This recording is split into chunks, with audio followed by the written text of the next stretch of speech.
everyone. Calling order. Good evening. Welcome, Sean. Have a seat.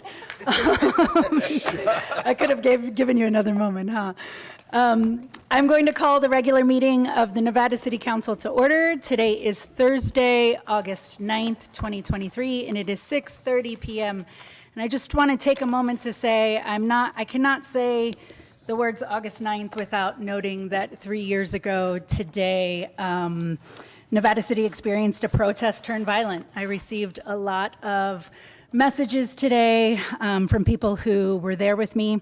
And I just want to say I'll never forget that day as long as I live. And I'm proud to say that through the work of Vice Mayor Peterson and myself and on the policing committee and also with the support of council, I have full confidence in our chief of police as well as in his team of officers. And I am confident that were violence and bigotry to show up on our streets again, we would not have the same outcome. And I think that's something worth noting. Hear, hear. Thank you. Lou, would you please read the full version of the land acknowledgement? Be happy to. We acknowledge that the Nisenan people are still here among us today, though nearly invisible. We understand that we are on Nisenan land that was never ceded, and the original tribal families have yet to recover from the near genocide of their people. As a resident or visitor in Nisenan land, we support the Nevada City Rancheria Nisenan tribe in efforts to stabilize their people as well as their campaign to restore federal recognition. Nice. Thank you, Lou. And Gabby, would you please lead us in the Pledge of Allegiance?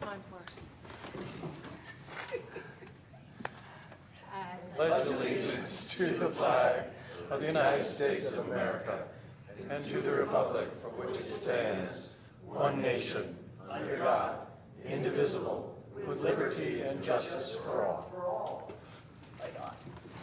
Thank you, Gabby. All right, Madam Deputy Clerk, roll call, please. Councilmember Cece. Here. Councilmember Klein. Here. Councilmember Fleming. Here. Vice Mayor Peterson. Here. And Mayor Fernandez. I am here. Okay, now we're moving on to the adoption of the agenda. Council, now is the time for any agenda modifications. Would anybody like to make any changes to the agenda, pull consent items, or do we have any recusals to announce? No, none? Okay, I'm looking for a motion and a second to adopt the agenda. So moved. Second. Second that. Great, I have a motion by Councilmember Cece and a second by Vice Mayor Peterson. All those in favor, say aye. Aye. All those opposed? All right, motion carries. Thank you. Moving on to public comment. Government Section 54954.3 provides that any member of the public may address the City Council on any matter not on the agenda that is within the subject matter jurisdiction of the city. The Brown Act, with limited exceptions, does not allow the council or staff to discuss issues brought forth under public comment. The council cannot take action on a non-agenda item. Concerns may be referred to staff or placed on a future agenda. Please note that comments from the public will also be taken on each agenda item at the time it is heard. Do we have any public comment in the room? Come on up. Tell us your name and then please share with us what you've got going on. My name is James Edward Stone. I live at 504 Factory Street. We've had that house since 1962. I got this letter in the mail earlier today. It's a notice of violation and abatement order. It's to my father. It says vegetation creating fire hazard nuisance at 504 Factory Street. And there's 7 different infractions that I've made. Out of 22 infractions that can be made, I was guilty of 7 of them. And that's all fine and great. It's a 3-page letter. I've been trying to contact Mr. Sam Goodspeed. Maybe you're familiar with him. I've been trying to contact him all day long. I have not been able to. One of the problems about this 3-page letter is that there's no way to comply with it. There's no instructions anywhere in the letter that say, once you have taken the offensive hazardous nuisance condition away, what do you do then? There's nothing. However, it says that you can appeal, but before you can appeal, you need to give you guys $200. And, yeah.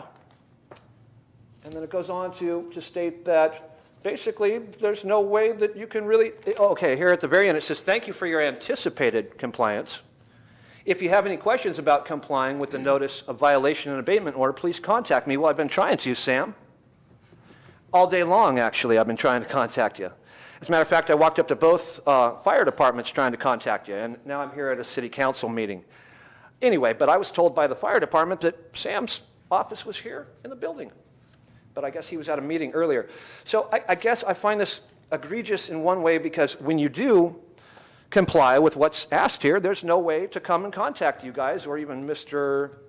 Goodspeed, or at least not that's written down here. I've been over this again and again. I can find no way that you guys allow for compliance. So what it looks like to me, and forgive me, I don't want to make any bad insinuations, but it looks like you guys are just trying to get $200 from just about everybody in Nevada City. Because just about everybody in Nevada City is in violation, even more than me. And I don't want to pat myself on the back. But down here in Nevada City in the ravine down there on Factory Street, I do more volunteering in that neighborhood than anyone has in the last 30 years.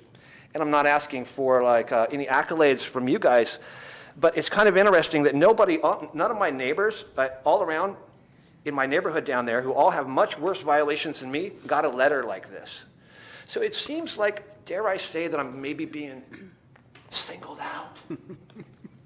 Okay? Because that's what it looks like. And when I knock at my neighbor's door, and none of them have a letter like this, and they got weeds about this high up, about 3 feet high, that are all yellow and orange and pretty flammable as far as I can tell, but maybe Mr. Goodspeed doesn't feel that way. Anyway, and nobody got a letter like that, so I find it pretty interesting. Another thing I find, I guess, yeah, so those two things. No one else that's doing the same violation got a letter like this. And Thank you so much for your feedback. I'm so Okay. sorry we keep public comment to 3 To minutes. 3 minutes. There's Thank a you so timer much. there. Have a great night. Thanks for your feedback. We'll have someone get in touch with you. I'll be back at the next city council meeting. I'm going to start coming to them regularly because there's more things that I'd like What a to talk about delight. there. Thanks. Don't bring your signs. Okay. Was he the sign guy? Over to Sean. Okay, I don't want the contact. Okay, we are going to move on. Next, we're moving on to the consent agenda. All items listed under the consent agenda are considered to be routine in nature and will be approved by one motion. There will be no separate discussion of these items. I am looking for a motion and a second to approve the consent calendar. I move we approve the consent calendar. I will second that. Great. I have a motion by Councilmember Klein and a second by Councilmember Fleming. Are there any objections to the motion? All right, I'm hearing none, so the motion carries. Motion carries 5-0. Thank you. All right, moving on to agenda item number 7 under public hearings. Number 7 is conduct a public hearing in consideration of ordinance 2023-07, an ordinance of the City Council of the City of Nevada City amending section 17.68.080 of chapter 17.68, combining district regulations, and section 17.80.190 of chapter 17.80 development performance standards, both of Title 17 zoning of the City of Nevada City Municipal Code relating to internally illuminated and electric signs. Passing it over to our city manager, Sean Grayson, please. Awesome. Thank you, Madam Mayor. So in April of this year, which seems like a long time ago, but it really wasn't that far ago, So long ago. you authorized staff at the request of the Planning Commission to explore the development of a dark skies compliant ordinance. And in reviewing the work needed to address a future dark skies ordinance, we reviewed essentially all the components that have to do with light in our municipal code, and one of the issues that was identified was language in the municipal code with regard to lighting of signs. So I would say it's long been accepted that what we refer to as internally illuminated signs, so signs that have the light physically inside the sign that shines out, are prohibited in Nevada City.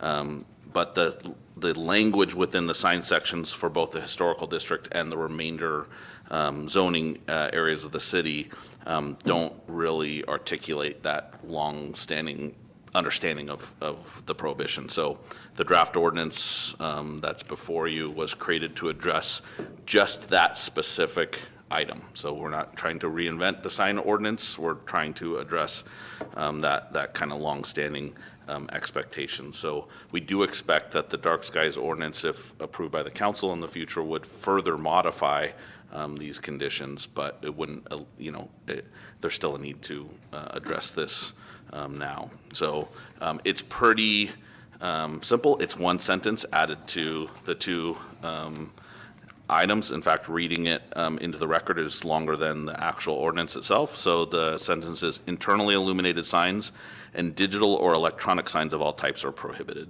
The reason for the addition of the digital or electronic signs is because when we created the sign ordinance and talked about lighting, we didn't contemplate that there would be these cool newfangled technology things that could create a variety of ways of illuminating a sign. So we're just trying to not replicate the problem a couple years down the road. But in totality, it eliminates anything that has internal illumination of the sign in application throughout the entire city. The Planning Commission did recommend your approval of this on July 20th. So tonight we would recommend that you conduct a public hearing and approve first reading. And then the second reading would be at the next meeting, August 23rd. And happy to answer any questions you have. Great. Thank you so much, Sean. We're going to bring it back to the table. And I didn't name this in the last couple meetings, but the way that I want to do it is just to kind of have an open conversation, less like you go, now you go, now you go, but also just be mindful of how much time you take up and who hasn't spoken yet. So who has some thoughts or questions? My friend Lou does. I have some thoughts. So as I understand it, this does not, this ordinance would apply to illuminated logos, so a sign doesn't have to have lettering or words in it. Correct. Our municipal code says that anything that speaks to the business that it's affixed to is a sign. So it doesn't matter if you use words to articulate that, or it's it's got a basketball at a sports store, or anything like that. That's if it's part integrated in the building or hung from the building and it's related to the business, it's a sign. And how about an internally illuminated billboard or bench? Yeah, that's what's. So the bench, different question. Billboard would be a structure, and so it would be prohibited. That is a sign by definition, although it's not speaking to that specific business. It's speaking to greater business, so that's not allowed. I believe you're talking about the SPD bench. Yeah, so we've been looking into that. This does not alter what is there at SPD, I guess is the easiest way to answer that. Is that because it's technically not a sign and it's a bench, or? It's not for the business itself, I think. Yeah, you could argue it all kinds of ways. So, we're certainly open to correcting that if that's an issue for the community. Paid to do that. Yes, but this ordinance does not alter that, so to speak. So everybody could put illuminated benches outside there. There are places on Broad Street, and we couldn't do anything about it, right?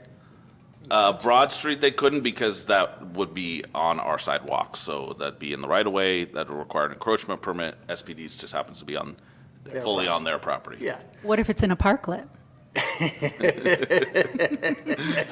I mean, maybe we're getting in the weeds here. Yeah. Yeah, we prohibit signage in the parklets. I would like to suggest that we look into that issue and figure out how to fix that, because it just seems egregious that you can have a little neon sign goes away and the bench stays there.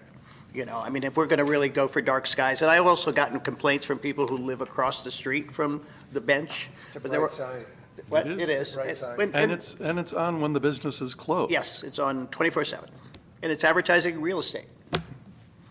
So is that an easy fix, or is that something that's going to? We can bring that back to you. It'll be up to you, and we'll share with you how the options to regulate that. I would love to see that. Great. What else? What else about the sign? I just wanted to make clear that like Christmas lights or tube lighting is not included in this. Is that correct? Correct, not included, because lighting in general is regulated in a separate part of the zoning ordinance for the historical district or the rest of the zoning areas in the city. So it's because they're not signs. But generally speaking, if you're talking about the historical district, that those string lights are prohibited other than as allowed for the holiday lighting under the council resolution. But if they're inside the building, that's not regulated. That's not part of the zoning ordinance. There's nothing that speaks to that. Can I ask a question about the lights on top of SPD? Because they have lights that they keep on all night as well. They have lights in the parking lot, which I would understand, but they have lighting that the same complaint was talking about the bench and the lighting that they keep on 24/7. How does, that's addressed in the same ordinance you're talking about, in the lighting ordinance? Correct. Yeah, wouldn't be addressed by this, but we can certainly review that, and when we bring back to you, looking at Sure. lighted bench signs and the like. Do we have any language in there about keeping things on when businesses are closed and things like that, For signs, yes. but not for illumination? Yes, so signs throughout the city have to be only externally illuminated after the business hours. Okay, fair enough. Thanks. What else? I'm just going to comment, I find this fascinating, and I think we're going to probably, over the course of time, spend a lot of time deciding whether all those rules that were set without codifying them actually need to be done, because this is just Agreed. one of the first of many where this is the way we do it, and then it became a pattern of doing it without any legal supporting documentation, and it became, I'll leave names out of it, but it became the way things were done according to certain people, and then that became legend, and then it became the Ten Commandments, and none of them are in ordinances. Or resolutions even, which is where they need to belong, so. Makes you wonder what they were doing. Making stuff up. So at any rate, I suspect this will not be the first of these that we encounter as we continue to clean up the many, many details that it takes to run a city. I was going to ask for you to talk about that discrepancy a little bit about the prohibition, but I think maybe you summed it up accurately. Does that seem accurate? I believe so, and, just in talking to the wide diversity of opinions we have about our zoning ordinance through town, that is the generally held belief, but it's not tied to what the ordinance says, it's tied to the practices that have occurred. And so, in fairness to applicants that we may have, and to our planning commissioners who, you appoint to not enforce, but to, approve conditions on properties when they apply for these things, it's you don't have to approve this tonight, but then it will be clear that internally illuminated signs are not prohibited in the city, which will give the commission the marching orders. Or if you approve it, then they can clearly enforce what has always been held as an expectation for applicants. And my understanding is the internally illuminated signs are distinctly different than the neon signs. So neon signs are internally illuminated, but neon is otherwise regulated. Right. So it's called out in the historical district as its own prohibition. Right, that's what I thought. Thank you for that. Also, shout out to Amanda in code enforcement for her nuisance abatement. 14 neon signs came down in the last couple weeks. And I would like to direct staff actually to begin to add a code enforcement report to our police reports. I think that would be nice to just better understand what's happening and what that looks like. And perhaps we can meet here more about it when we celebrate Code Enforcement Appreciation in October. Awesome. They must have their own week. Yes, it is Certainly, it's Code a Enforcement week. Week in October, second week in October, I think. See, somebody even knows when it is. Anything else from the table? Yeah, so this is specifically about signs outside and/or signs visible from the outside that might be inside the building? Is that in the text? No, there's a separate portion of the existing ordinance that prohibits the display of lighted signs inside the business intended to be viewed from the outside. What that effectively is the old bar beer signs. Yeah. Can't be in the window. They can be in the back of the bar, even though you can see a little piece of it.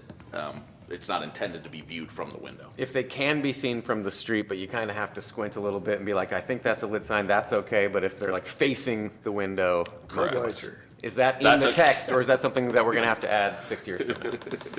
It is not that specific, but it says placed with intended to be viewed from the outside. So that's pretty broad. I mean, that means that we could, anything that's directly hanging, in the view of the window is not allowed.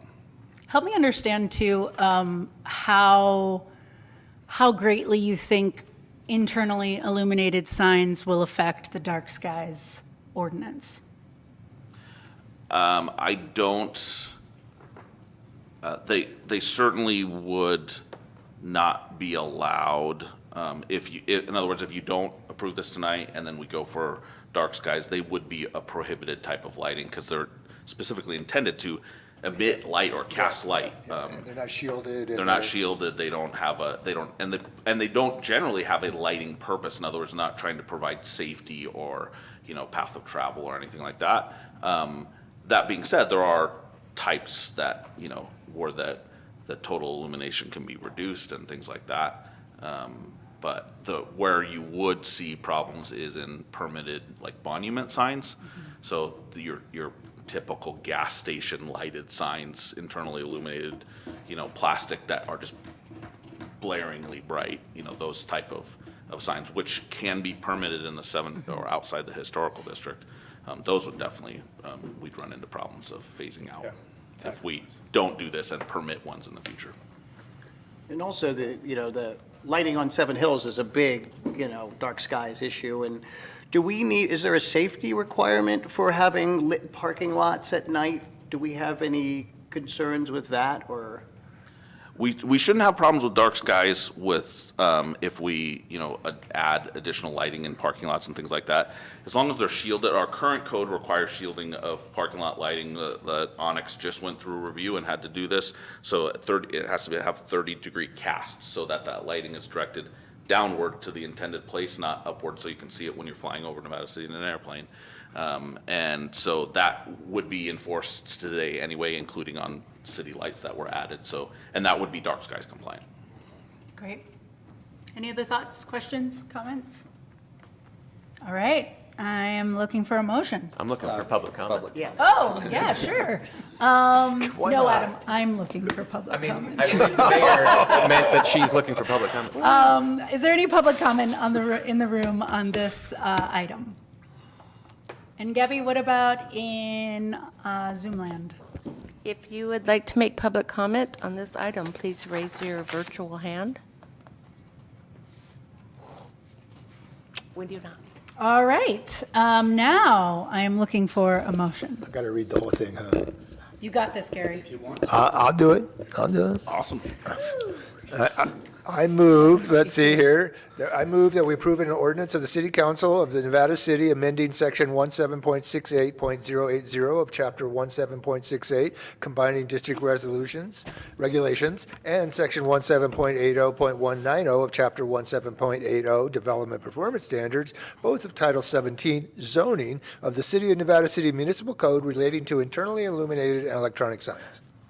And I would just add, council member, that the motion, I assume, is that you hold the first reading, waive reading of the ordinance in its entirety, read by title only, and schedule for a second reading and adoption for August 23rd, 2023. read my mind. Thank you.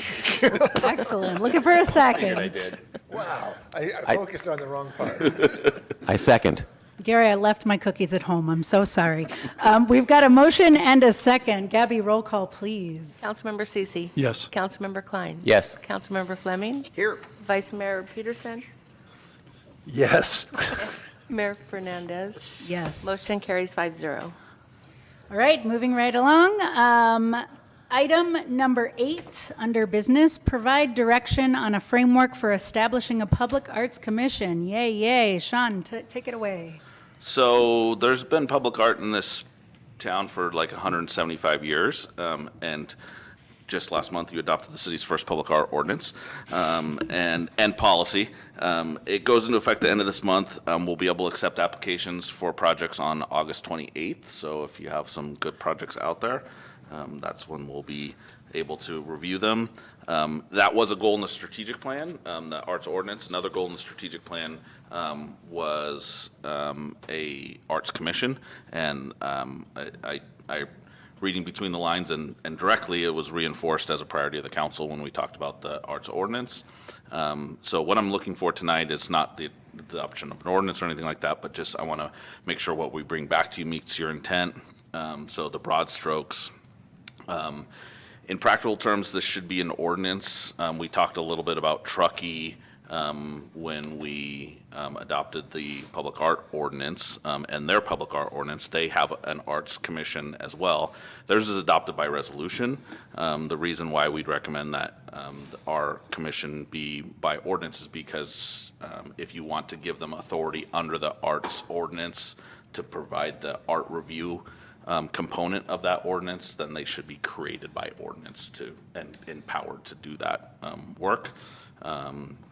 So really, the starting point is, what do you want the commission to do? And it can be broad strokes, and we can add over time, and you don't have to assign them anything at any given time, so the council can always say, this is not a statutory body like the planning commission, so you could say, in 2023, do this, because it's something they can do. In 2025, do that, because it's something they can do, and don't do what you said in 2023.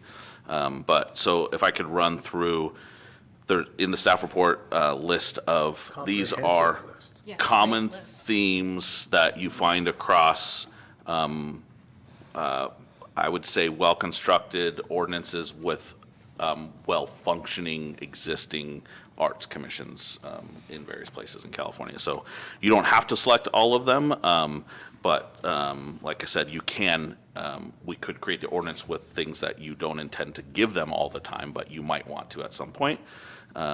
So the first is serve as art review authority as defined in the city's public art ordinance. I think that was pretty clear. We want to get that out of the realm of the vibrancy committee and into the commission. Obviously, review and make recommendations to the council, and I would like it to say the city manager for the allocation of city funds for arts and culture in the city. Advise the city council on all matters. You know, it's a commission, but it's also an advisory body to you, if you would like it to be. Give recognition to and maintain an inventory of artwork in the public view. Advise and assist private property owners who desire such advice and assistance regarding the selection and installation of artwork to be located in their private property in public view. So they would certainly be the ones that would do art review if someone submitted something, but it would also be nice if they were a body where someone could come and say, hey, I'm interested in doing art. How, you know, what does this look like? What does the commission think about? You know, then they become an advisor to the process. Doesn't have to be done, but we know that applicants are challenged already when they're building something and have often professional advice from planners or engineers or architects, and it still can be a hassle to get through the planning commission. I think that artists who don't do that at all and don't have any professional advice to get through, the commission's review, probably it would be even more of an opportunity to help them guide through the process. Create, review, and update a public art master plan. We do not have a public art master plan, but if the council thought that you would ever like to have one, then that would be a great place to have it curated. I hope that we have enough public art over the next 5 to 10 years to need a public art master plan. Review and make recommendations to city council or city manager concerning acquisition, city of work of art, item of cultural significance, or proposed location thereof. Review and make recommendations to city council or city manager for the establishment or termination of any city art programming. Review and make recommendations to city council, city manager for establishment, termination of programs memorializing or giving recognition to matters of cultural significance in the city. We have a lot of plaques, most of them from the county's Historic Landmarks Commission. I see an opportunity and probably someday a need for there to be a connection point between that entity and what they want to do in the city, and something at the city and what the city council wants to do, and that would be a logical place to put that. You certainly don't have to, but that's why that's in there. To review, make recommendations to the council, the manager concerning removal, relocation, maintenance, alteration of existing works. That speaks to your public art policy and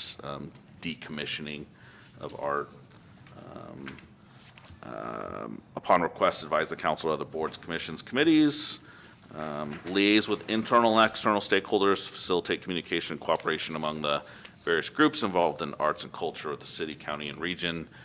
That is not necessarily common amongst arts commissions, that they would have an outreach, so to speak, that they might sit or attend other entities' meetings. But we have such a broad opportunity in this county with art. There's so many things that fit that bill, from performing art to physical art to everything you can think of, and so many entities that do that. It's not just the Arts Council or the Cultural District or the Foundry or the whatever. So having an opportunity to, be involved in or have a meaningful seat at the table in other arenas of art might be beneficial in their advisory capacity to the council.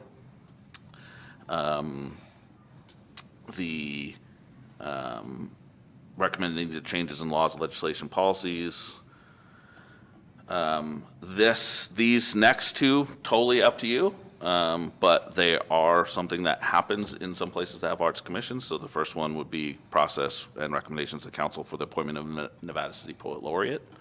The other one would be similar recommendations to the council for appointment of Nevada City artists in residence within various disciplines. So just because we put in the ordinance doesn't mean you have to do it, but if you wanted to pursue that at some point, that they would be a good body to make recommendations to the council on that. And that's the entire list, unless you add something to it. So I actually do have something that needs to be added. So, I talked a lot, but I want to make sure when we bring you back the ordinance, and we can always change it, and we can also add to it, at first reading, but that it covers, the ordinance comes back to you with the full breadth of what you might want this commission to do. Thank you so much, Sean. Any public comment in the room on this item or online, Gabby? There is no one online. Great to know. All right. Bringing this back to the table, I'd love to hear your thoughts on these bullet points, as well as particularly composition, organization, qualification, term of office.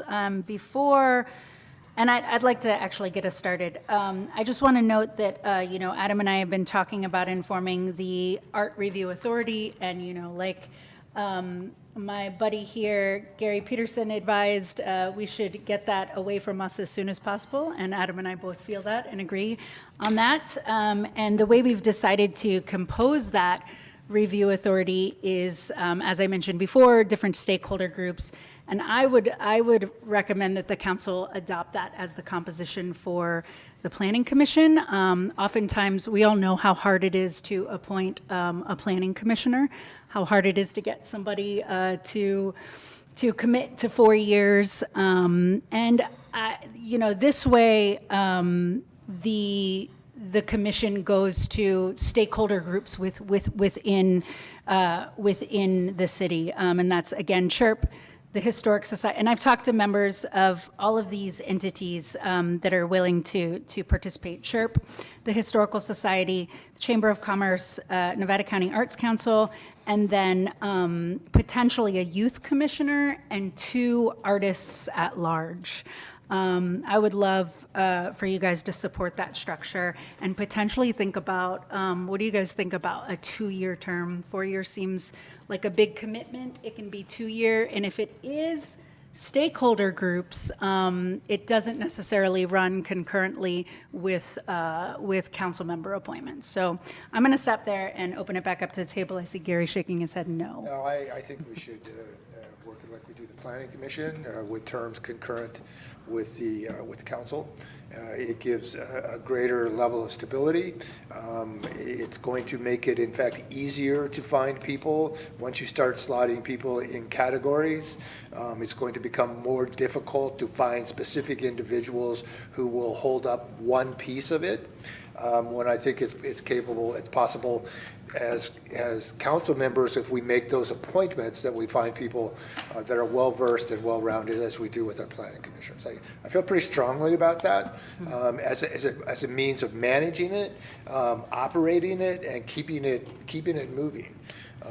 I strongly disagree. I get that, we can Yeah. work through that. The only other thing I wanted to add, that's not on the list, if we're going to do poet laureate, I want to do a youth poet laureate as well.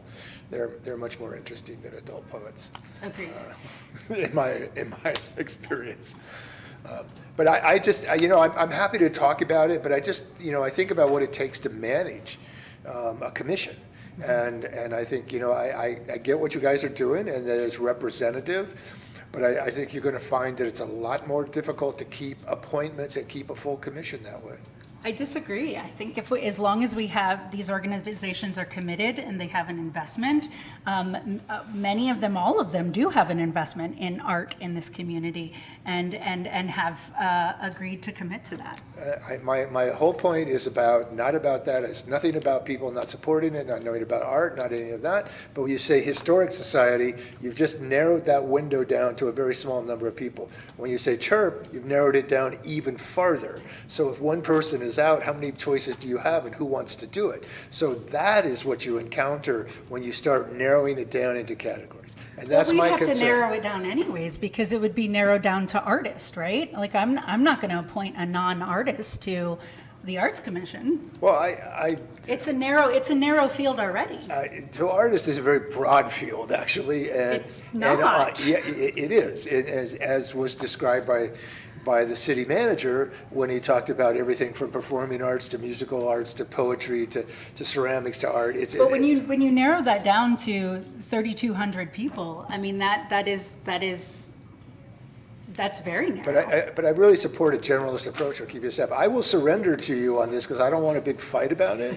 But I will point out to you in 2 years when you have so many vacancies on your commission that you can't fill, that it might need to be revisited. I'm not sure where you're Another coming from, idea. where there will be so many vacancies, but we'll open up to the rest of the I table. think, I understand what you're saying, Gary, and I think there's a big difference between a planning commission and an arts commission. Yes. We're asking people who may have some planning background to jump into a thing which is hours and hours of work.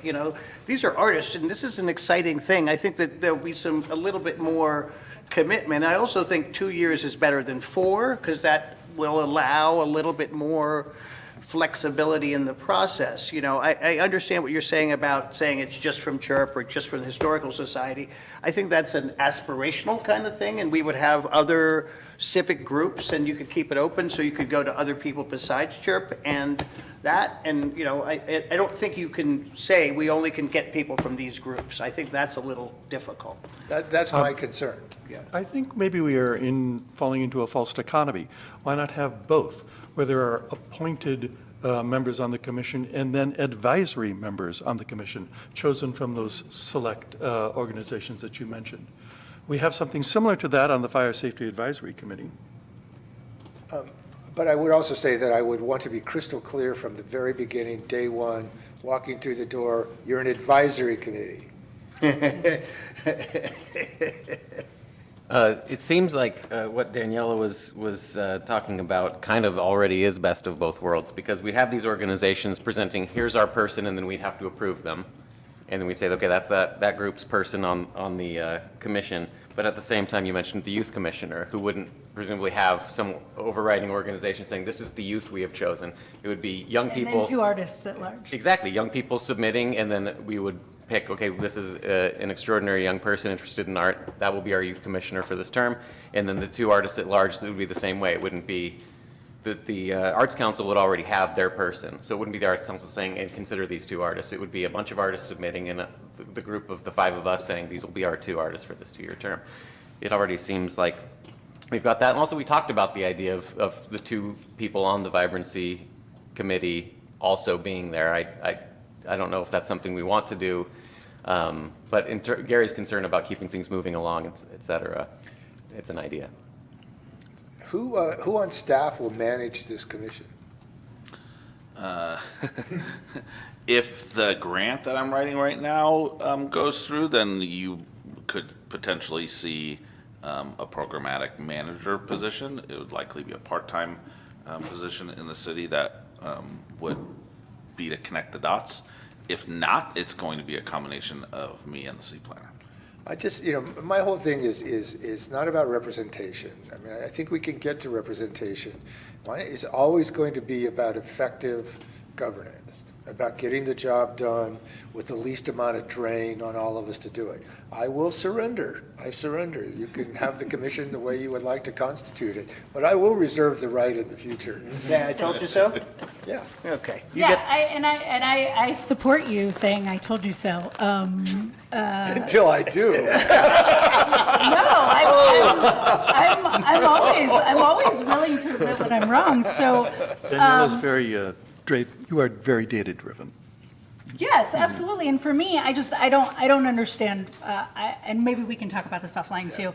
I'm not quite sure where you're coming up with, there will be so many vacancies if the stakeholder groups appoint somebody as opposed to if we appoint somebody for 4 years. I'm just not quite sure where you're getting that. But you're also inviting specific positions into the conversation too, which will make things more challenging. So, but you can have the commission the way you want it. I won't fight you.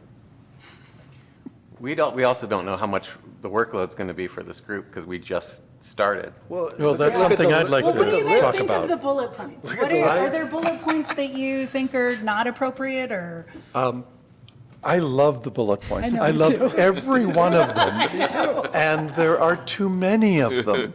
That is my other reaction. Talk about aspirational. Please don't use that word. I would like to pull the poet laureate and performing arts out of the commission, because I think the commission's going to have quite enough to do with just visual arts. What about music? Music's fine. And certainly with, if you left the remainder that's in there, it would not keep the council from asking the commission to lead an initiative to add a youth poet laureate at some point. Just because it's not specifically called out doesn't mean that it would fall outside of their Yeah, I purview. understand.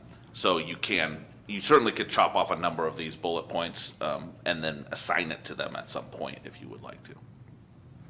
I want to make sure if we do a youth poet laureate, we have a youth artist, right? Right. Okay. I mean, we Another- should, right? Yeah. This needs to be totally I like the youth multi-generational. idea. And I think that, I like it too, and I wonder if it's something that we build towards, as we just kind of want to begin to see art in the community. I wonder if it's something we build towards. But there's nothing in this that would suggest that the Arts Commission would be vetting, for example, theater companies from what they're going to perform. No, right? No. Unless the council asks them to for a city-hosted event.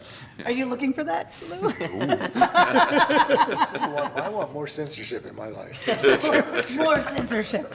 Well, we did vote on some censorship. That's a good point, Lou, that, there's different, you can't manage performing arts the same way you manage visual arts. That was my point. Yes, thank you. Well, then but we did an arts ordinance, and then we're doing an arts commission, but are we just doing a visual arts commission? Sounds like it. Well, it's a public art commission, and so, Public performing arts? There are such things. there are. It can happen. Well, just walk down the Well, I'm street just in Nevada saying, City. we're not, is that the intent? Because that's what we're doing until we carve it out. I mean, we've defined public art, right? I mean, and it's a broad list. It just so happens that it tends to be lots of visual art. Graphic and sculptural, mostly. Yeah, that tends to be where it falls and the decisions get made. There's no doubt about that. I don't see us having a lot to say about performing art, unless we have something in Pioneer Park or something like that, and that still would come through our normal channels of, whether a band's playing there, we would approve the same thing. But, we don't select, okay, this play is terrible, you guys can't do that in our town, this band, they suck, we're not going to have them. We take, I don't know why you're patting me on the back. Can I do The that? city takes no official position on the suckiness of any particular band. We don't. Excellent. Individual council members may. I'm leaving. November is there 1st, Center for the Arts. Is there a way, Sean, we can add those last two as, like, in the language as aspirational or next steps or, Yeah, absolutely. okay. Yeah. But it wouldn't be in the ordinance. I mean, Because an ordinance is what you're going to do. I mean, Yeah, that's true. We know, You could we leave- know. We don't want to do aspirational things in our, You know. you write many aspirational ordinances, counselor? Okay, well, aspirational's the bullet wrong points. word. Aspirational's the wrong word, but more, maybe not a top priority. There's enough in other bullet points that are effectively the other duties as assigned by the city council. Right. That, There you go. So. You want to be 'cause- careful of getting too detailed. Yes. And that's why, these came from other places, but other places some have different focuses. Some of the arts commissions do handle, especially cities that have money and/or if, for example, the Alpha Building was a public arts facility that had a, small black box theater and, that kind of thing, then you may be having your commission in. Or if we had a city regulate all auditorium. kinds of things. You could have an Adam Klein residency. If I would have won the Powerball, I would have bought the Alpha Building, but Didn't pan out to that my way. chagrin, No, I somebody in didn't win Florida it won. either. I was surprised. 300 million to Might be my one. parents, I should check in with them. It's Florida.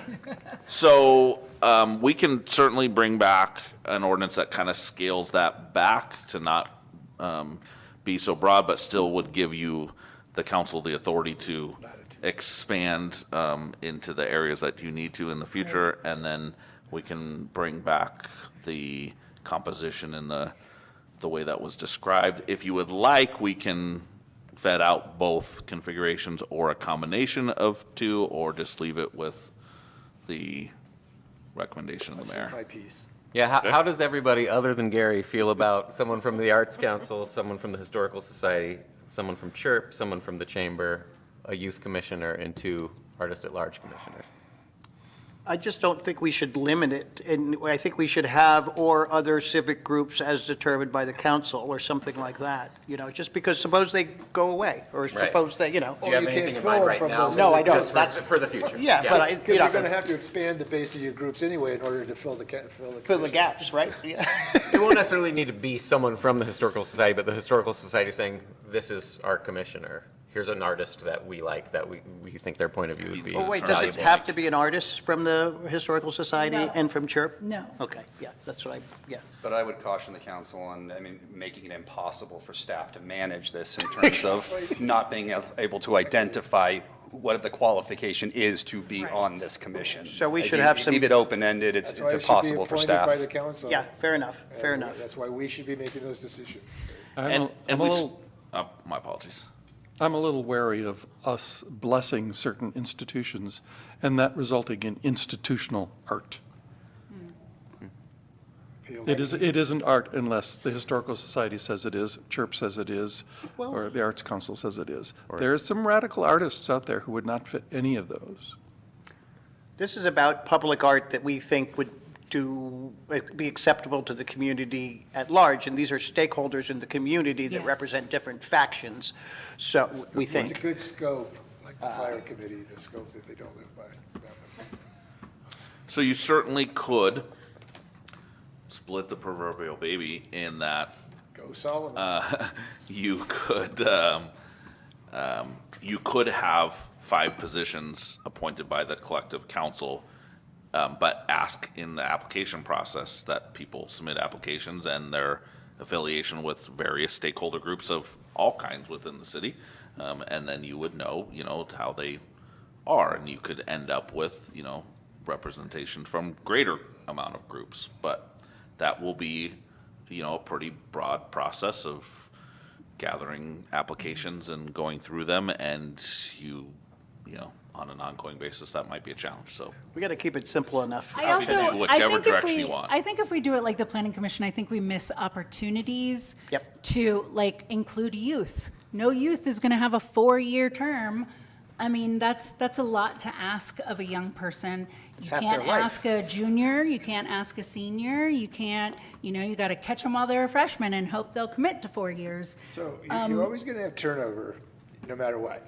Sure. No matter what the term, Sure. 2 years or 4 years, you're going to have turnover. You're just going to, it just I think happens. that, I agree with you, Daniela, for a child, for a youth to commit to 4 years, they have a hard time with college, let I alone. think a lot of people committing to 4 years is a tremendous I had a hard ask. time. We're just musicians, on a 4-year commitment. It's a tremendous But ask, I though. was going to say, though, that the one thing that was interesting to me that Sean brought up is that because it would be useful if the council appointed, was to create a pool of candidates, which is sort of what you were advocating for, the people that apply.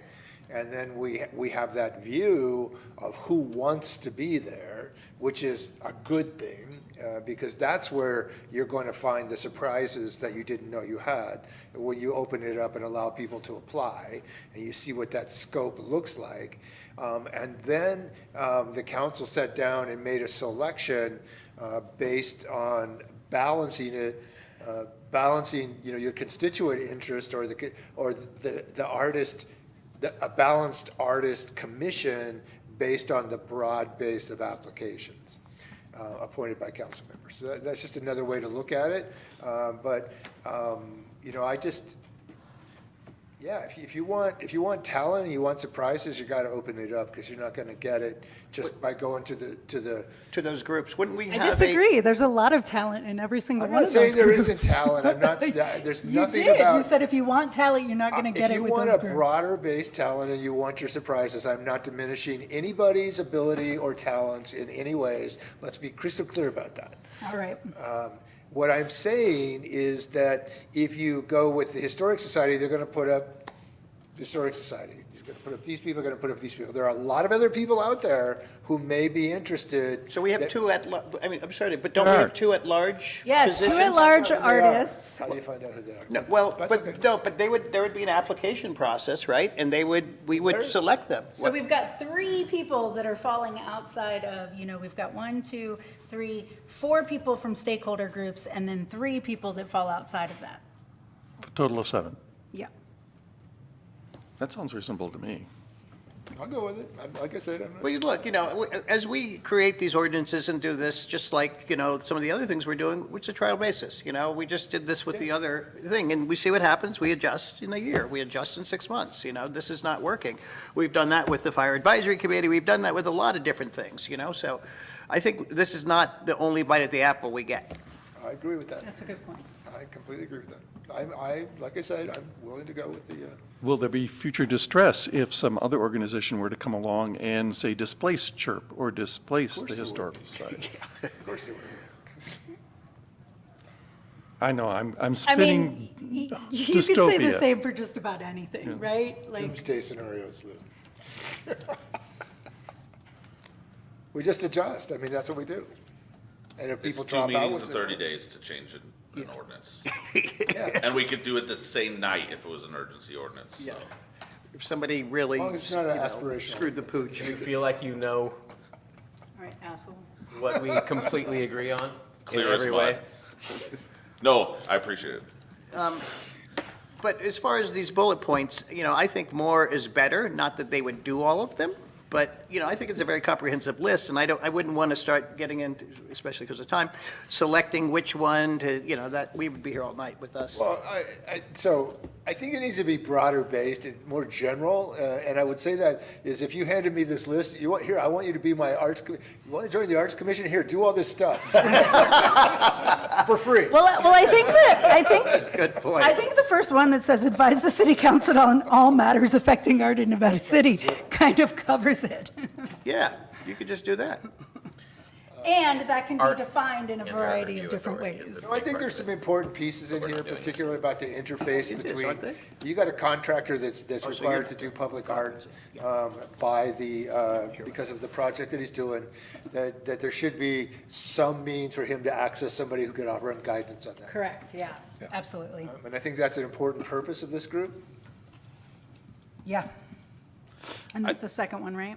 I believe we'll be able to find a happy The medium third one? in a catch-all phrase that allows them to exercise anything that you put in your public art policy, which is not the ordinance, it's a policy of the council that you could change at any meeting and then say, we want a poet laureate program, go do it, because it's in the, but then it would be a much tighter, to your point, Councilman, or Vice Mayor Peterson, a much tighter grouping to be able to give a prospective commissioner instead of go do these 19 things. There's not 19, I don't think. 17. I think it's more. All right, anything else? Any other direction? I feel like we've Everybody said provided everything? direction. Lots of different directions. Very clear. So this will, your next step is to present us with something like an ordinance. Will it include the structure such as, is it 2-year term or 4-year term? Yeah, absolutely. The next step would be the first meeting in September to bring an ordinance to you for your consideration, and we'll have some, Fill in the blanks. some either ors in there so that you could, like, if you want, you change your mind, you don't want it to be 4, you want it to be 2, or vice versa, you could easily pick those that night, and then second meeting in September, it would go into effect, I believe, October 25th. So effectively, we could start taking applications in the month of November, meaning at your first council meeting, your only council meeting in December, you could appoint the commissioners if you chose to, which would allow us to have the first Public Art Commission meeting early in January of 2024. That's quick. It's amazing. Yeah, it is. Thank you so much, Sean. All right, moving on. Item number 9, consideration of award of contract with Golden State Bridge, Inc. in an amount not to exceed, how much is that? $7,685,504.40 for Nevada Street Bridge replacement. Authorize a project contingency of 10% not to exceed $768,550, and authorize the city manager to execute any contracts or related documents. Take it away, Brian McAllister, our city engineer. Good evening. So we came before you to talk about the bridge, which it's designed to be a full replacement of the bridge that's oriented towards Main Street, because it used to be part of Main Street. So it's a longer bridge, skewed, and it also has a look that is similar to the 1880s bridge. So it's a unique bridge for bidding purposes because of the steel truss above the bridge, and we worked to get as many bidders as possible. We had eight bidders attend the pre-bid meeting. We were reaching out through 3 different bidders exchange networks and provided a pretty good long time frame for bidding. It had questions coming from a lot of those eight prime bidders, but ultimately only 3 bids came in. So, and the bids are higher than expected and higher than the engineer's estimate. And so we've really looked at that, and in your agenda packet, there's a spreadsheet that has the bid comparison. And we've talked to Caltrans about it. Caltrans said that they've seen cost increases on every project this year. But this is a big project for the city, and our match is 11.5%. And so we talked to Caltrans about getting the additional funds, and they told us the process for that would involve first awarding the project and then turn in all the award documentation, which I've got most of that documentation ready to go. So we're just presenting this to for your consideration of award, and we talked about options like rebidding it. I just don't know that we would get. If you look at the 2 bids that are higher, they're like significantly higher, like 15% more. So the risk would be if we rebid it, we might even end up with a higher price. So yeah, and then there's a lot of information here about how we would finance this, and because it would be over 2 fiscal years. So we're showing in the staff report how we would finance the match. So yeah, I'm ready to take any questions or Great, thank you so Comments? much, Brian. We'll go to the room. Any public comment in the room or online, Gabby? If you would like to speak to this item on the agenda, please raise your hand. We do not, Madam Mayor. Okay, what about at the table? I'm a little worried about going with the lowest bid on such a major construction project. There's a difference here of almost $2 million. Well, what are we not getting? Actually, all of the 8 contractors that attended the pre-bid are very experienced bridge builders, and we had a requirement in the bid document that they submit a list of their project experience, Caltrans bridge experience, similar length.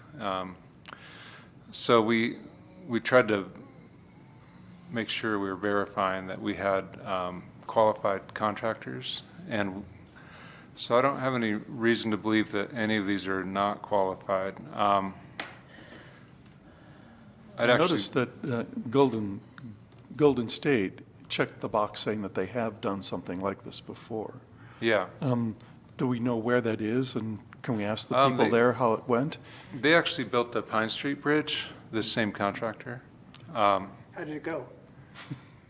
It was a successful project, and they actually bid that twice because it was higher than expected. Oh, wow. And so they bid it again, and it was about the same price the second time. Is there a way, I mean, without getting deep into this, to see what the differences in the bids were, where the savings were for Golden? Yeah, that spreadsheet, you What can did go you line see? by What line. did you see, Brian, Yeah, as the I'm asking difference you. in these costs? Because it looks like Greek to me. It's in the mobilization numbers. It's what I like kind of saw. in the, That's what I saw. yeah, it's kind of in their profit margin, or it has to do with risk and, It's not the materials. Yeah. No, so when I looked at it, what I saw was the mobilization costs, and they reduced that. And so mobilization is getting all your people and equipment and all your stuff there, and it's where you'll see in projects like this, and I'm sure Brian can, it's where you see variables. And so for them, if it's easy for them to mobilize, they're used to doing this, they get here, they know the terrain, it costs them a lot less. I'm sorry. It costs them a lot less to mobilize in some cases, and that's where I saw the difference, but that's what jumped out at me. And we're obligated to go with the lowest Yeah, that's responsive the bidder. So that does not mean that the lowest cost you have to take. But if they are the lowest cost and they are responsive to all aspects of the bid, that is who we have to award to. That doesn't mean you, as the council, have to award to them. We could reject all bids. You could direct us to go out to bid again. There's other options. But if we are going to award it, we do have to award it to the lowest responsible bidder. And Gary, I'd love to hear your thoughts, and yours too, Brian, on rebidding. Is Well, that, I wouldn't personally wouldn't rebid it because you're just likely to get higher costs. I mean, what drives costs are inflation and it's all this myriad of things. I haven't seen a project in 10 years that came in below budget or below engineers' estimates, just because you can't keep up with the increase in cost of materials. That's my experience with it. And so logic would dictate that if you rebid it again, as more time goes by, that the materials would continue to get more expensive. although we had a situation where Golden rebid and they kept the price the same. And you also need to take into consideration staff's time and the amount of time it takes to rebid this. Also, We need to get the job done. and also, the needs of the funder and Caltrans and the grant cycles and everything else when you take into. I'm not suggesting it, I just No, wanted no, to that, I know, would, hear you guys talk personally, about I wouldn't do it, but I wanted to look at Sean and say, do we have the money to do this? That's my question. That's the Where's it bottom coming line. from? So, so the process that Brian described is, and he's been on it with Caltrans and their team, is that it is funny, and it's not the way that I feel comfortable doing, but it is the process with the Highway Bridge project, the HPP funding specifically, is It's known that it's going to go over. If you award it tonight, Brian will complete the award package, which goes to Caltrans. They'll have to approve that. They actually have to get US DOTs on it too, because it's federal money that's funneling through the state. We can't give a notice to proceed to the contractor until we have approval back from Caltrans. We're hoping is it Form 6B? 60. 6D. We're hoping by the time we get that back, because Brian will have it all, including the ask for more money in the package at the same time. So by the time we get approvals back on the award, we'll also have approvals on the additional funds, which will mean that then we go to And how the much contractor. additional funding are we looking for? About 2.5 million. That's, Significant. It's 37%. But also, we will not issue the award until we know we have the money to pay for it. You're awarding the contract, which allows us to send it to the state Do to that, go, right. but we won't give them direction to proceed No- with the no start- project. No start work until we know we've got Right. the money. Correct. What do we imagine that process might look like in terms of timing? Go ahead. Who knows? I'm sure. I wouldn't predict it. Well, worst case would be November, because that's when they make the new bridge list. We would hope to get it sooner, because we're already programmed to Okay. build the bridge. And we, That's hopeful. Caltrans will come, they've come through, they generally come through. every other project that's going on in the state is in the same boat. Exactly. They're awarding it, going back, asking for more money, and those ones are moving forward. And the other thing that Brian's been working on is the long lead time items. The other reason we want to get this back quickly is because we need to give the contractor approval to buy the steel and everything, because is it 10 months? Yeah. 10 months to get the steel here. So, Yeah, I mean, this is construction, guys. It's public works. yeah. No, this has been Do you know anything about a public lot for Brian, and he's on top of it. I have just a question. I haven't been here for a project this huge before, and what's the process for notifying the neighborhoods around this that there's going to be this massive disruption for a It's very gonna long be time? 2 years of this. We would definitely go door to door and talk to the people in the vicinity of the complete detour that would be required. Yeah. But we'd also have something on our website that's kept up to date, so that people know the progress, and they know what's happening, and they have a place to go immediately to file a complaint or concern, and we'll have that kind of level of engagement, more so than we do for our other projects. This would be a bad one to be surprised by. Yeah. It cuts the town in half, pretty much. It does. Cuts our fire escapes in half, too. And our parking, a chunk of our parking out. And by then, the Stonehouse parking lot, which is being Underway. remediated this week, will be complete, and it will be, you acquired it for the next 7 years as public parking to offset the loss in part of the Nevada Street lot. Your new website will be, which is out to bid right now, will be in place, and we intend to have either static cameras, but hopefully video of the project streaming to our new website, so that people can see visually what's going on there, because a lot of it, once they tear the bridge out, you won't be able to really know what the work is that's going on. So a lot of opportunity to engage the public in what this, impactful thing is and how it's going. Like a music video. Great. Anything else from the table? All right, I am looking for a motion to award the contract, authorize the contingency, and authorize the city manager to execute related documents, unless there is another motion on the table. so moved. Second. All right, we've got a motion and a second. Gabby, can we get a roll call, please? Councilmember Cece? Yes. Councilmember Klein? Yes. Councilmember Fleming? Yes. Vice Mayor Peterson? Yes. It's so far and few between that I have to do this. It'll And take Mayor you a year. Fernandez. Take you a year to get used Oh, to it. Yes. The mayor of vices. That's good, that's good. All right, it passes 5-0. Moving on to item number 10.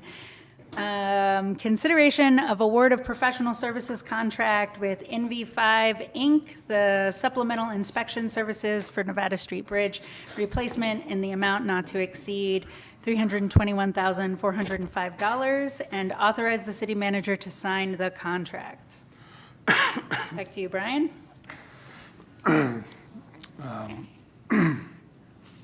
One second.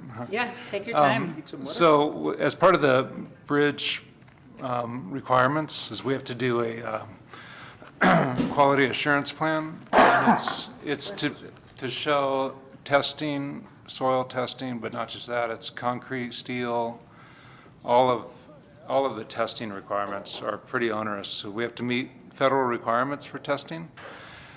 And fortunately, we have a firm right here in town, NV5, who does this professionally, and they do it for Caltrans. They're doing the work on Highway 20 with Caltrans. But thank you.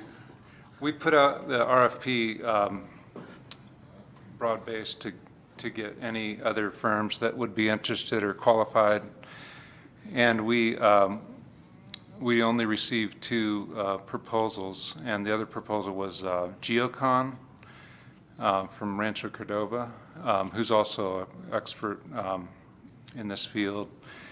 And so the scope of work involves material testing, acceptance testing, but also environmental monitoring services. So about a quarter of that cost is environmental monitoring, because there's a lot of permits that we have in place that require monitoring during construction. And so that's what this scope involves, and it's required to comply with the federal requirements. Thank you. Any public comment in the room or online? If you would like to speak on this item, please raise your hand. We do not, Madam Mayor. All right, thank you. Back to the table? I was just going to comment with, you're building a bridge over a body of water, a moving body of water. Your regulations are just, the water testing, the stormwater runoff, that just on and on and on. It's a regulatory nightmare, so to speak. And not to muddy the waters, but because pun intended, because I said earlier that for construction, we are obligated to take the lowest responsible bidder. This is professional services. It's different. So it is different. So the applications packets were scored by a number of individuals. Cost is a component of the overall scoring, but we're not obligated to go with the lowest bidder. We should select the entity that is most qualified to do the work here for our project. In this case, it happens that it is also the low bidder. Great. What about the birds nesting? It's part of it. That's all part of it, right? The snail darter. See, under top of my mind. regulatory nightmare. Anything else from the table? All right, looking for a motion to award of professional services contract for supplemental inspection services and authorize the city manager to sign the contract. I move. Second. Great, we've got a motion and a second. Let's get a roll call, please. Councilmember Ceci? Yes. Councilmember Klein? Yes. Councilmember Fleming? Here. Vice Mayor Peterson? Yes. And Mayor Fernandez? Yes. Motion carries 5-0. Great, look at that. All right, now we're going to move on to the city manager's report, and then after that, council member reports and future agenda items. Thank you so much, Brian. Thanks, Brian. Thanks, Brian. A couple things. Big thank you to Brian for this. I've run Public Works for a little bit. Chief Foss ran Public Works for a little bit. Gary ran Public Works for a lot more than a little bit. And Brian is largely an army of one. And this is a very big project and a lot of things to do that's taken a long time, and he's stuck with it and got us to where we are today. And So we can yeah. start building it. So we can start building it. So, Sir. you know, it will be worth it once it's done. There'll be some heartache in between here and there, and thank you for bringing up the public, you know, comments and interactions to make sure that everyone's aware of it. Thank you, Madam Mayor, for the note on code enforcement and the neon signs coming down.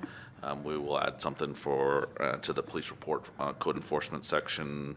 That'll be on the September 13th agenda is the next police report.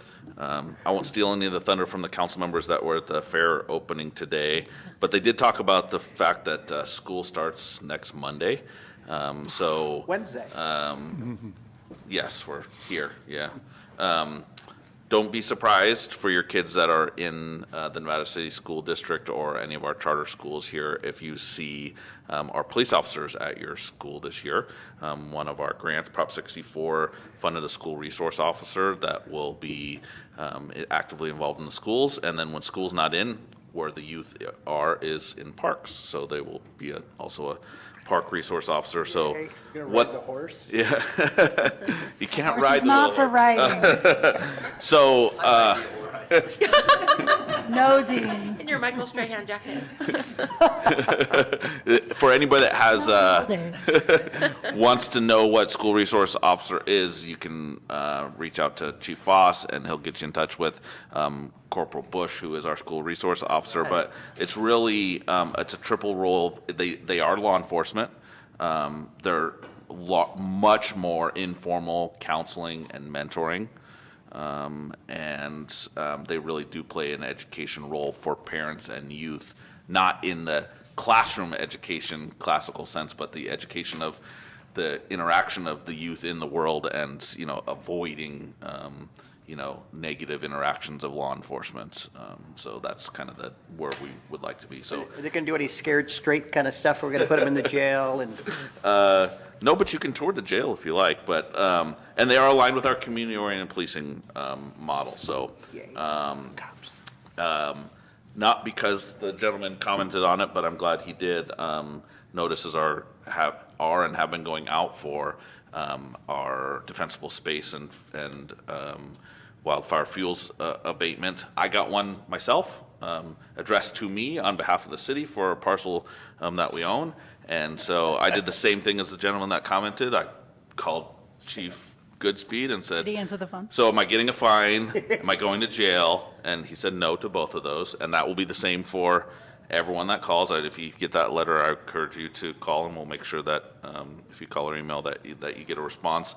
But what the response you're going to get is a more detailed explanation than the letter has. And hopefully we can find a way to partner with the people that are getting these notices to find a way for voluntary compliance. We're really looking to let people know what the violations that they have that are out there, how they impact the safety for their families and their homes, and encourage them to find ways to remediate the things that they can. And this will be an ongoing process. We will be inspecting every year. We'll get better and better every year. And so it's really a community partnership to improve wildfire safety, not a collection of $200. That is I thought we were not going to get what we're- rich. Yes.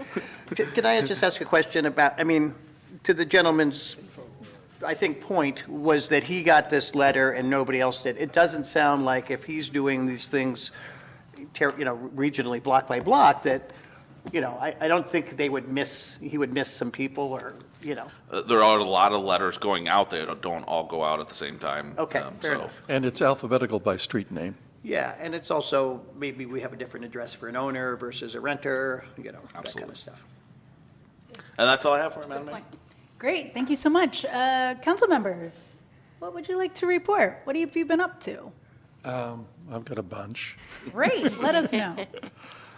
First of all, I'd like to congratulate the Nevada County Pride Committee for a successful first annual Pride Fest, which was this past Sunday.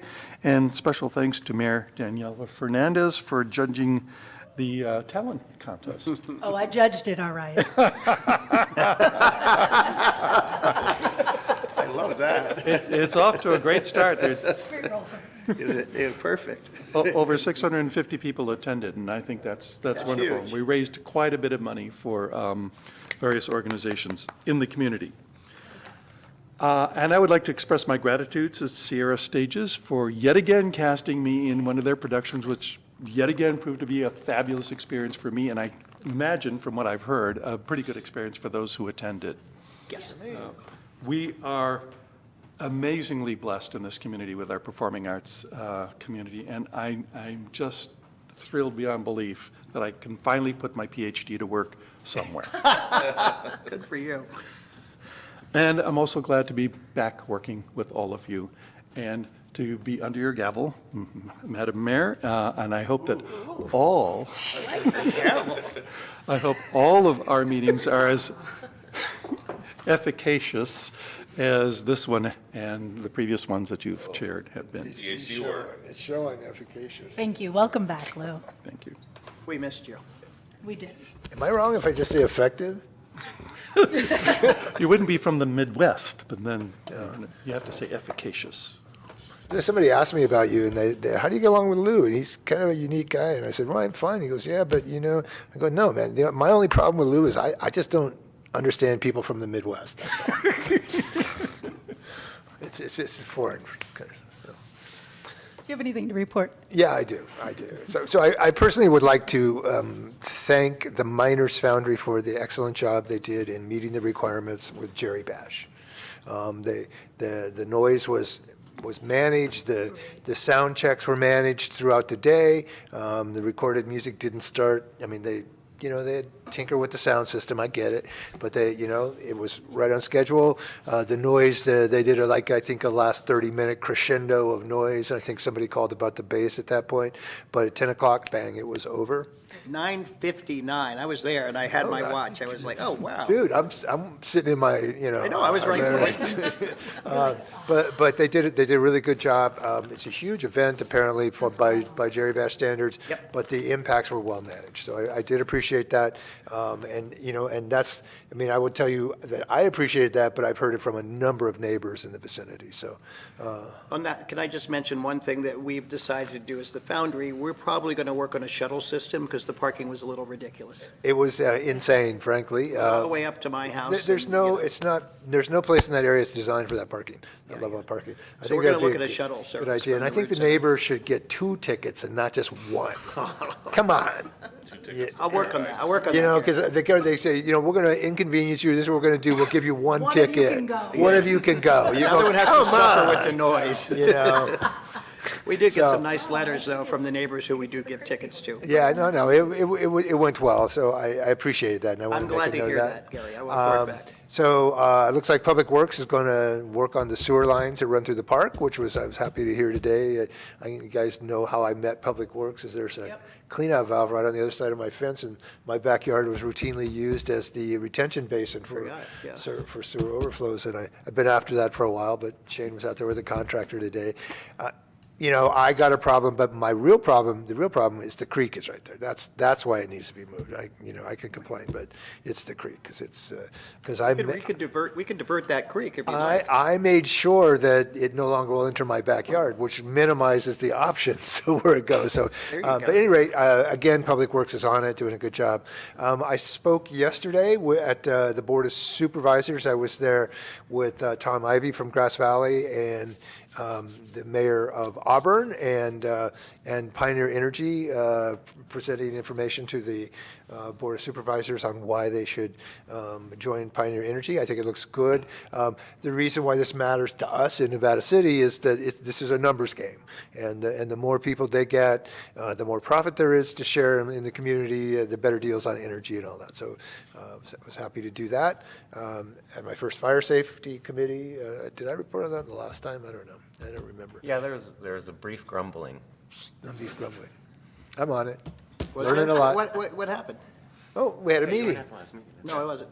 We had a meeting, and we were in the Weatherall room because the planning commission had this room, so. Oh, wow, so it's nice and cozy. It was nice and cozy, intimate, you know, it's a lot of learning to do, so, but happily doing it. I did commit to them that given that I was appointed this year and that should I become reelected and then I would become mayor, I would reappoint myself.